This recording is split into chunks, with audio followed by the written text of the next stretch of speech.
আর প্রত্যেকটা মানুষের সাথে একটা করে শয়তান জিন থাকে, যে মানুষকে খারাপ কাজে প্রলুব্ধ করে, যে নিজে খারাপ কাজ জোর করে করায় না, সে শুধু প্রলুব্ধ করে। সে বলে মাদকের মধ্যে শান্তি, ওয়াসওয়াসা দেয়, কাজটা বাস্তবায়ন করেন আপনি। সে বলে যে এটা তো ছেলে মেয়ের ফ্রেন্ড, বয়ফ্রেন্ড গার্লফ্রেন্ড কালচার, বন্ধুত্ব, এটা এমন কিছু নয়, জেনা করেন আপনি। সে বোঝায় যে টাকা পয়সা আর্ন করতে হবে, বউ বাচ্চাকে সিকিউর করতে হবে, সুদটা খান আপনি। সে বুঝায় যে তুই তো একসময় চলে যাবি, সন্তানদের জন্য কি রেখে গেলি, তখন ঘুষটা খান আপনি। সে বুঝায় যে অন্যের সম্পদ যদি আত্মসাৎও করি, শেষ বয়সে কাবা ঘরে গিয়ে হজ করে নিব, ব্যাস, দ্যাটস অল, আমার পুরো আমল নামা চকচকা হয়ে যাবে। এভাবে শয়তান ওয়াসওয়াসা দেয়, কিন্তু কাজটা করি আমরা। কোন সময় কোন সময় শয়তান দাড়ি টুপি পাগড়ি জুব্বাওয়ালা মানুষকেও নেক স্রোতে ধোকা দেয়। কোন স্রোতে? এদেরকে বদ স্রোতে ধোকা দেয় না, নেক স্রোতে ধোকা দেয়। সে একটা কাজকে কল্যাণ খায়ের মনে করেই এমন কিছু করে যেটা শয়তান তার সামনে ফুটিয়ে তোলে নেক হিসেবে, কিন্তু আসলে এর পিছনে একটা খারাপ উদ্দেশ্য ছিল। দাড়ি টুপিওয়ালা মানুষকে নেক স্রোতে শয়তান ধোকা দিয়ে ফেলে। কোন সময় ভিতরে অহংকার জন্ম দিয়ে দেয়, কোন সময় ডিগ্রি সার্টিফিকেটের গামান্ড নিয়ে আসে, কোন সময় নারী দিয়ে পথভ্রষ্ট করে ফেলে, আর কোন সময় অর্থের প্রলোভন দিয়ে পথভ্রষ্ট করে ফেলে। তো শয়তান কিন্তু কাউকে ছাড়ে না। তো আমি মূল জায়গায় আসি। প্রথম যে জিনিসটা এই বিশ্বটাকে ধ্বংস করছে, এটা হলো বস্তুবাদিতা, যেটা আমাদের এই সমাজের মধ্যে এখন রন্ধ্রে রন্ধ্রে ঢুকে গেছে। আমি বলছি বারবার, স্ট্যাটাস অর্জন করতে কোনো সমস্যা নেই, কিন্তু যদি এই স্ট্যাটাস আমাকে আমার পরকালীন গোল থেকে সরিয়ে দেয়, তখনই সমস্যা। কারণ মৌত কাউকে ছাড়বে না, কবরও কাউকে ছাড়বে না, কিয়ামতের মাঠও কাউকে ছাড়বে না। আর আল্লাহ পাকের সামনে আমাদের সবাইকে ইন্ডিভিজুয়ালি হিসেব দিতে হবে, একজন একজন করে। এমন নয় 10 জন আসবে, তারপর 10 জন, তারপর 10 জন। নো, আব্দুল্লাহ তুমি আসো, আব্দুর রহমান তুমি আসো, এই মুহাম্মদ তুমি আসো, এই দাউদ তুমি আসো, একজন একজন করে। সো এই জিনিসটা যদি আমার মাথায় থাকে, তাহলে আমি কিন্তু বস্তুবাদী হতে পারবো না। আমি বলছি দুনিয়া আমার প্রয়োজন। আল্লাহ পাক কি বলেছেন? এই দুনিয়া হচ্ছে সিজনুল লিল মুমিন। নবীজি বলছেন আর দুনিয়া সিজনুল লিল মুমিন, দুনিয়া মুমিনদের জন্য কারাগার। কারাগার মানে যেখানে আমি স্বতন্ত্র স্বাধীন নই। এখানে প্রশাসন অনেক ভাই বোন আছেন, তারা জানেন কারাগার কি জিনিস, আর যারা 2-1 বার যাওয়া আসা করেছে ওরা জানে কি জিনিস। এখানে আপনার কোনো ব্যক্তি স্বাধীনতা নাই। আপনি আপনার ইস্তেঞ্জা করবেন, শিশি যেতে পারবেন না, আপনি পারমিশন নিতে হবে, তারা নিয়ে যাবে, তারপরে যেতে পারবেন, তাও হ্যান্ডকাপ পরিয়ে। দুনিয়া সিজনুল লিল মুমিন, দুনিয়া মুমিনদের কারাগার। এখানে আপনি খেতে পারবেন না, খাবার আসবে তারপর খাবেন, ঘুমাতে পারবেন না, যখন ঘুমানোর আদেশ দিবে তখন ঘুমাতে পারবেন, তাও কতক্ষণ ঘুমাবেন তাও ফিক্স করা। মানে কারাগার মানে কি? যেখানে আপনার ব্যক্তি স্বাধীনতা চলে না, যেখানে আমি চলবো একটা সিস্টেমের আওতায়। এখন নবীজি বলছেন দুনিয়াটাই হচ্ছে কারাগার। তাহলে এই দুনিয়ায় কেমন করে আমি প্রবৃত্তির দাসত্ব করতে পারি? কেমন করে আমি আল্লাহকে ভুলে নামাজ বাদ দিতে পারি? কেমন করে জাকাত সেই কবে ফরজ হয়েছে, মিল ইন্ডাস্ট্রিজ ফ্যাক্টরিজ করেছি, জাকাত দেই না। রমজান মাস যায় আসে, রোজাও রাখি না, তারাবি পড়তে পারি না। কোরআন আমার সামনে মানুষ তেলাওয়াত করে, কোরআন আমার ঘরে পড়ে আছে, শেলফের উপরে ধুলাও আছে, শেলফের উপরে কোরআন ধুলাওয়ালা, ধুলো মাখা। কোরআন পড়ার তৌফিক হয় না, নবীর হাদিসগুলো চর্চা করার তৌফিক হচ্ছে না, ইসলামিক বইপত্র পড়তে পারি না। এই কারাগারের জীবনে বসি আমি একটা মেয়ের পিছনে দৌড়াচ্ছি, মাদক খাচ্ছি, জেনা করছি, কোনো সময় ধর্ষণ করছি, কোনো সময় সুদ খাচ্ছি, ঘুষ খাচ্ছি, দুর্নীতি করছি, এই কারাগারের জীবনে বসে, যেখানে আমার কোনো ব্যক্তি স্বাধীনতা নাই। তাহলে কারাগারের জীবনের মেয়াদ যখন শেষ হবে, যখন তাকে এখান থেকে বের করে নিয়ে আসা হবে, অর্থাৎ মৃত্যু, তখন তার সাথে কিরকম রিমান্ডে আচরণ করা হবে এটা ভালো করে বুঝে নেন। এখন নবীজি বলছেন দুনিয়া সিজনুল লিল মুমিন ওয়াল জান্নাতু লিল কাফির। কাফেরদের জন্য, মুশরিকদের জন্য এই দুনিয়াটা হচ্ছে জান্নাত। জান্নাত মানে কি? যা ইচ্ছা তাই করতে পারবেন। জান্নাত মানে কি? আপনি চাচ্ছেন আল্লাহ আমি এখন একটা খামর চাই, শরাব আপনার সামনে হাজির, চিন্তা করার সাথে সাথে। জান্নাত মানে কি? আল্লাহ আমি আপনাকে দেখতে চাই, আল্লাহকে আপনি দেখতে পারবেন। জান্নাত মানে কি? আপনি মধুর নহর, দুধের নহর, পানির নহর, শরাবের নহর, হুরে নেইন চতুর্দিকে ঘোরাফেরা করছে। একজন নিম্নমানের জান্নাতি মানে সবচেয়ে শেষের দিকে যারা জান্নাতে যাবে তাদের সাথেই দুজন করে হুরুন আইন, আহাল পরিবার তো আছেই, গেলমান পানপাত্র নিয়ে চারপাশে ঘোরাফেরা করবে। জান্নাত মানে কি? যেখানে যা ইচ্ছা তাই করা যাবে, বলার কেউ নাই, বাধা দেওয়ার কেউ নাই, সেখানে কোনো মৃত্যু নাই, সেখানে কোনো অহেতুক কথাবার্তাও নাই, কোনো গাল গল্প নাই, কোনো মিথ্যা নাই, কষ্টের ক্লেশ মাত্র নাই, থুতু ফেলতে হবে না। জান্নাত মানে থুতু ফেলতে হবে না, জান্নাত মানে হাঁচি হবে না, নাক ঝাড়তে হবে না, জান্নাত মানে ইস্তেঞ্জা পেশাব পায়খানা করার টেনশন নাই। মানুষ খাবার খাবে, একটা ঢেকুর তুলবে, ব্যাস খাবার হজম হয়ে গেছে। আর জান্নাতের সবচেয়ে বড় বিষয়টা কি? আল্লাহ পাককে আমরা এই চোখ দিয়ে দেখতে পারবো ইনশাআল্লাহ। আর তার সমকক্ষ একটা বিষয় হচ্ছে আল্লাহ পাক বলে দিবেন যে আমি তোমাদের সবার উপর সন্তুষ্ট হয়ে গেলাম, যাও কোনোদিন অসন্তুষ্ট হবো, ব্যাস দ্যাটস অল। এখন আপনি যত কিছুই করেন এই বস্তুবাদী জীবনে, মনে একটা ভয় থেকে যাবে। আপনি বিশ্ব নেতা হয়েছেন, বড় শিল্পপতি হয়েছেন, পলিটিশিয়ান হয়েছেন, ইকোনমিস্ট হয়েছেন, মনে একটা ভয় থেকে যাবে যে মরতে আমাকে হবেই, আল্লাহ আমাকে ধরবেই, হিসেব আমাকে দেওয়া লাগবেই, কবরে আমাকে একাই যাওয়া লাগবেই, আমাকে কিয়ামতের মাঠে দাঁড়াতে হবে আল্লাহর সামনে। মনে একটা ভয় কাজ করে, যদিও বাইরে মানুষ দেখায় যে কোনো ভয় নাই। মানুষ বাইরে অভিনয় করে, মানুষ সমাজের মানুষের সাথে বাইরে একটা অভিনয় করে, কোন কোন ক্ষেত্রে আমরা নিজেরাই নিজেদের সাথে অভিনয় করি।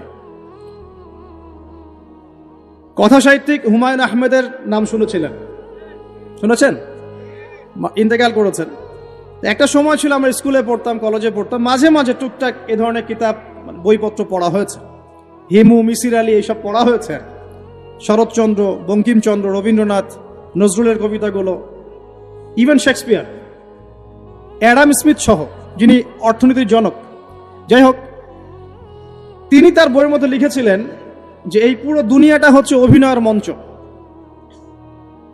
কথা সাহিত্যিক তিনি বলছেন তার মতো করে এই পুরো দুনিয়াটাই অভিনয়ের মঞ্চ, আর আমরা সবাই নিজ নিজ জায়গায় অন্যের সাথে অভিনয় করছি, কোন কোন ক্ষেত্রে আমরা নিজেরা নিজেদের সাথে অভিনয় করছি। তিনি বলছিলেন আমরা সবাই অভিনেতা, আর সবচেয়ে বড় অভিনেতা হচ্ছে পলিটিশিয়ানরা, কারণ তাদেরকে অনেক বড় মঞ্চ অভিনয় করতে হয়। এটা আমার কথা না, হুমায়ুন আহমেদের কথা, পড়ে দেখেন তো। আল্লাহ পাক পাঠিয়েছেন তার ইবাদত করতে, আর এই বস্তুবাদী জগৎ আমাদেরকে ভুলিয়ে দিল কিভাবে? কয়েকটা প্রলোভন দিল। প্রথম প্রলোভন হচ্ছে টাকা, তারপরে জীবনে কি করব প্রতিষ্ঠিত হওয়ার চিন্তা, তারপরে চাই চাই আরো চাই এই একটা আকীদা দর্শন, তারপরে আমার স্ত্রী সন্তান আহাল পরিবারের কি হবে, আর আরেকটা দর্শন আছে, এটাকে বলে চারবাক দর্শন। এবং দুঃখের সাথে বলতে হয় আমাদের রবীন্দ্রনাথ ঠাকুর কিন্তু এই দর্শনের মানুষ ছিলেন। চারবাক কিরকম? তার কবিতা পড়লে দেখবেন লিখে আছে, দুহাতে যা পাও হাত পেতে নাও, দুহাতে যা পাও হাত পেতে নাও, বাকির খাতা শূন্য থাক, বাকির খাতা শূন্য থাক। ঠিক চারবাক দর্শন, এটা ফিলোসফি পড়েছেন, এখানে অনেক টিচারও আছেন আমি জানি, তারা এই কথাগুলো বুঝবেন। চারবাক দর্শন কেমন? ঋণ করে ঘি খাও, ঋণ করে ঘি খাও, যতদিন বাঁচবে সুখে বাঁচবে, এটা হলো চারবাক দর্শন। তো দুহাতে যা পাও হাত পেতে নাও, বাকির খাতা শূন্য থাক, মিল আছে না? ঋণ করে হলেও ঘি খান, যেভাবে হোক ঘি খান আপনি, মানে ঋণ করে হলেও ঘি খান, যতদিন বাঁচবেন সুখে বাঁচবেন। তাহলে এই দর্শনগুলো বস্তুবাদী না? বুঝতে পারছেন কিনা? মেটেরিয়ালিজম, বস্তুবাদিতা, মানে আপনি চোখের সামনে যা দেখছেন এই দুনিয়া, যেভাবে হোক অর্জন করে নেন, বাকির খাতা শূন্য থাক। ইসলামিক কনসেপ্ট এ টোটাল ডিফারেন্ট কনসেপ্ট। ইসলামের ঈমান, আকীদা, ইসলাম, পরকাল, মুহাম্মদ সাল্লাল্লাহু আলাইহি ওয়াসাল্লামের আদর্শ সম্পূর্ণ ডিফারেন্ট। আমরা বলি কি, এই দুনিয়াতে আমরা মুসাফির, দুনিয়াতে আমরা কি মুসাফির, কে কতদিন থাকবো কোনো ঠিক নাই। নবীজি বলছেন, হে আব্দুল্লাহ বিন ওমর, তুমি দুনিয়াতে মুসাফিরের মতো থাকো, সকালবেলা উঠলে সন্ধ্যার অপেক্ষা করো না, সন্ধ্যাবেলা হলে সকালের অপেক্ষা করো। দর্শনের মধ্যে কত পার্থক্য না, আকাশ পাতাল পার্থক্য না? এখন যদি এই বস্তুবাদী দর্শন দিয়ে আপনি চলাফেরা করেন, তাহলে তো আপনার লাইফের অ্যাম্বিশন হবে একটা ফ্ল্যাট, আর ওটা এনি হাও আপনাকে অ্যাচিভ করতে হবে, legal way or illegal way, আপনাকে অ্যাচিভ করতেই হবে, যেহেতু আপনার মোটিভটা হচ্ছে মেটেরিয়ালিজম, বস্তুবাদিতা। আর নবী সাল্লাল্লাহু আলাইহি ওয়াসাল্লাম কি বলছেন? সকালে ঘুম থেকে উঠলে সন্ধ্যার অপেক্ষা করো না, সন্ধ্যাবেলায় থাকলে সকালের অপেক্ষা করো না। তুমি দুনিয়াতে মুসাফিরের মতো থাকো, তোমার যতটুকুতে দুনিয়া চলে যায় এতটুকুতে সন্তুষ্ট থাকো। নবীজি আরো বলছেন, তুমি কখনো উপরের দিকে চোখ দিয়ে হেঁটো না, রাস্তায় যখন হাঁটবে উপরের দিকে দেখো না, বরং তুমি দেখো যে তোমার নিচে কারা আছে। আবার বলছি, নবীজি বলছেন তোমরা হাঁটবে যখন রাস্তায় চলাফেরা করবে তোমাদের উপরের দিকে দেখবে না যে তোমাদের উপরে কারা আছে, অলওয়েজ দেখবা তোমাদের নিচে কারা আছে, তোমাদের চেয়ে খারাপ কারা আছে। এক ভাইকে আপনি দেখবেন আপনি সুস্থ, তার হাত নাই। আরেক ভাইকে দেখবেন আপনি সুস্থ, তার চোখ নাই। এক ভাইয়ের পা প্যারালাইজড হয়ে গেছে, এক ভাইয়ের বডি প্যারালাইজড, একজন হার্টের রোগী, একজন ডায়াবেটিসের রোগী। আপনি সুস্থ আছেন, অথচ ওই ব্যক্তির অনেক টাকা পয়সা আছে, আপনার নাই। এখানে কে ধনী বলেন দেখি, আপনি না সে? আপনার সুস্থতা আছে। আরেক ভাইয়ের অনেক বড় বড় ফ্ল্যাটস, কিন্তু আপনার এতটুকু নাই, ছোট্ট একটা বাসা। আপনার কষ্ট লাগে, আমারও যদি এমন হতো। ওই বাসায় গিয়ে দেখলেন যে ইন্টারনালি সে ব্যক্তি সুখে নাই, তার পরিবারে অশান্তি, তার পরিবারে হৃদ্যতা ভালোবাসার বন্ধন নাই, আপনার পরিবারে আছে। একটা রিক্সাওয়ালা সারাদিন রিক্সা চালিয়ে 500-1000 টাকা আর্ন করে বাসায় চলে গেল, গিয়ে বাসা আলু ভর্তা, ডিম ভাজা, ডাল দিয়ে ভাত খাচ্ছে, সুখে আছে দিব্যি, বউয়ের সাথে গল্প করছে, চাঁদ দেখছে। আর সেই তো কবে আপনি ওয়াইফ কিনে চাঁদ দেখেছেন ঠিক নাই, আপনি টাকা অর্জন করার নেশায় বছরের পর বছর স্ত্রী থেকে দূরে আছে, দেখারই সৌভাগ্য হয় না। আসলে সুখ কাকে বলে, সুখটা কি জিনিস, ঢাকাবাসীকে সুখ বোঝানো দরকার। সুখটা কি জিনিস? সুখটা হচ্ছে ইন্টারনাল পিস। যখন আপনি বা আমি নিজেকেও বলছি, যখন আমরা আল্লাহকে পাবো, আল্লাহ পাকের ইবাদতের মধ্য দিয়ে, রাসূলের সুন্নতের মধ্য দিয়ে অল্পে তুষ্ট থাকতে পারবো, যা আছে এতে শুকরিয়া আদায় করব, আপনি কেউ নাই দুনিয়াতে। কিন্তু বস্তুবাদিতা আপনাকে এই আকীদা ও আদর্শ থেকে সম্পূর্ণ ডিমোটিভেট করে দিবে। আপনাকে খালি চাই আরো চাই। ওই যে দু হাতে যা পাও হাত পেতে নাও, বাকির খাতা শূন্য থাকার। আমাদের দর্শন দু হাতে যা পাও হাত পেতে নাও না, বরং দুনিয়াতে যতটুকু পাও এতটুকুতে সন্তুষ্ট থাকো, বাকির খাতা শূন্য থাক না, বাকির খাতা পূর্ণ হোক। মানে পরকালটা বাকির খাতা না, ওই পরকালের বাকির খাতাটা পূর্ণ হোক। প্রয়োজনে দুনিয়ার সব চলে যায় যাক, প্রয়োজনে দুনিয়ার সব যদি চলেও যায় যাক, তারপরে বাকির খাতা কি হোক? পূর্ণ হোক। এটাই আল্লাহ রাব্বুল আলামিন সূরা আ'লার মধ্যে বলছেন, বাল তুসিরুনাল হায়াতাদ দুনিয়া, তোমরা এই দুনিয়ার জীবনটাকেই প্রাধান্য দিয়ে থাকো। ওয়াল আখিরাতু খায়রুন ওয়া আবকা, কিন্তু আখিরাত হচ্ছে সবচেয়ে উত্তম এবং চিরস্থায়ী। তো প্রিয় ভাই এবং বোনেরা যারা আলোচনা শুনছেন, আজকে আমাদের প্রথম সবক হওয়া উচিত দুনিয়ার নেশায় আমরা না পড়ি। আল্লাহ পাক আমাদেরকে তৌফিক দান করুন। এর মানে এই না আমরা দুনিয়ার প্রোগ্রেসে যাব না, অবশ্যই যাব, আমরা অবশ্যই যাব। পুরো নেশন জাতিগতভাবেই আমাদেরকে এই ওয়ার্ল্ডের সমকক্ষ তো হতে হবে, হবে কি না? আমরা কি ওয়ার্ল্ডের সমকক্ষ হতে পেরেছি? আপনাদের কি মনে হয় যে মিলস, ইন্ডাস্ট্রিজ, ফ্যাক্টরিজ, সেতু, ফ্লাইওভার এইগুলো করলেই মনে হয় যে ওয়ার্ল্ডের সমকক্ষ হওয়া যায়? প্রত্যেক জনগণ ভিতর থেকে সুখী কিনা, তাদের অন্ন, বস্ত্র, চিকিৎসা, শিক্ষা, বাসস্থান, এই যে মৌলিক চাহিদা, বেকারত্ব ঘোচানো, 3 বেলা খেয়ে পরে বাঁচা, জীবনের অধিকার, সিকিউরিটি, এই জিনিসগুলো আমাদের নিশ্চিত হচ্ছে কিনা, এটা হচ্ছে আপনার উন্নতির মানদণ্ড।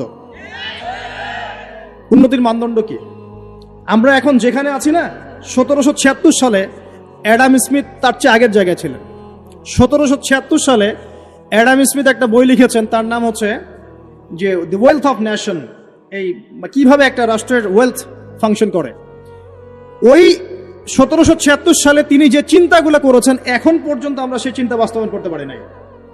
1776 সালের চিন্তা, কিন্তু ওই চিন্তা বাস্তবায়ন করেছে পশ্চিমা সভ্যতা।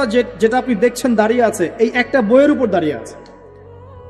যেমন একটা এক্সাম্পল দিই, আলোচনা কঠিন হয়ে যাবে, অন্যদিকে যাব আমরা মনে করি যে অর্থনীতি আমরা নিয়ন্ত্রণ করব, ঠিক আছে, অর্থনীতির পুরো বিষয়গুলো আমরা নিয়ন্ত্রণ করে আমরা সমৃদ্ধি নিয়ে আসবো। আসলে বিষয়টা কি জানেন? অর্থনীতির নিজের একটা ফ্লো আছে, ও নিজেই নিজেকে নিয়ন্ত্রণ করে, এবং তার উপর একটা ইনভিজিবল হ্যান্ড থাকে, অদৃশ্য হাত, যেটা আমরা বলি আল্লাহ রাব্বুল আলামিন।